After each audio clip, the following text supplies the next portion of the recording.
안녕하세요. 오늘은 수도권 신도시형 아파트 시장 관련해서 좀 공유를 할게요. 지역마다 이제 관련된 그 신도시들이 있습니다. 예를 들어서 강남구 같은 경우에는 밑에 있는 분당구라든지 아니면은 분당 남쪽에 있는 수지, 그 더 밑에도 광교 이렇게까지 볼 수가 있을 것 같고요.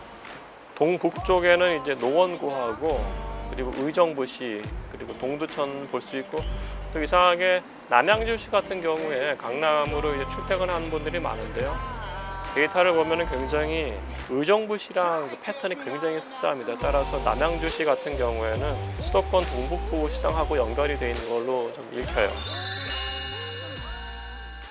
우선 강남구를 필두로 한 수도권 동남부 시장을 보면은 지금 이 그래프에서 보듯이 강남구, 분당구, 수지구 이렇게 세 개의 어떤 가격 트렌드를 보시면은 첫 번째 잡히는 거는 그 2013년 1월을 기점으로 해가지고 우리가 2006년부터 2012년 말까지 하고요. 그리고 2013년 1월부터 그 이후를 좀 구분해야 됩니다.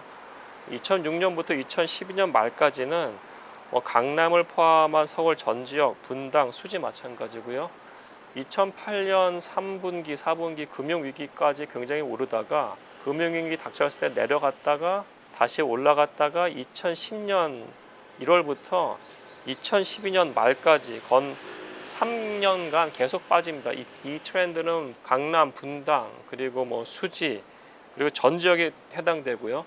그리고 2013년 1월을 기준으로서 이 가격 하락이 최소한 멈춰요. 멈춘 다음에 그 다음부터 안정적으로 상승을 하다가 문제가 되는 지점은 이제 폭등이 시작되는 지점이 강남, 분당, 수지가 다른 겁니다. 강남 같은 경우에 가장 먼저 폭등이 시작됐고요. 그게 대략적으로 2016년 2분기라고 보시면 될 것 같아요. 근데 강남이 먼저 폭등을 한 다음에 강남을 포함한 서울 같은 경우에는 그 폭등 시기가 사실 1년 후입니다. 2017년 3분기고요.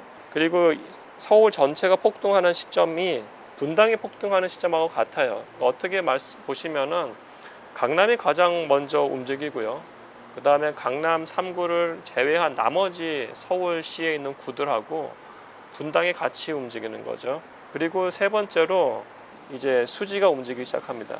그런데 이제 우리가 이렇게 먼저 오르가고 그다음 분당 수지가 올라간다고 했을 때 재밌는 부분들은 이제 누적 상승률을 볼 때 약간 좀 재밌는 부분들이 잡혀요. 그러니까 서울이 강남이 먼저 올라간 다음에요. 2021년 4분기까지 다 같이 올라가거든요.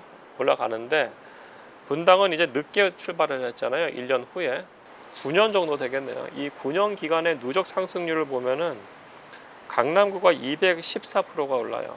그러니까 2배가 오른 거죠. 2013년 대비 2021년 말에 214%가 오른 것이고, 근데 분당구는 이제 거의 비슷합니다. 199%가 오릅니다. 거의 200% 오른 거죠.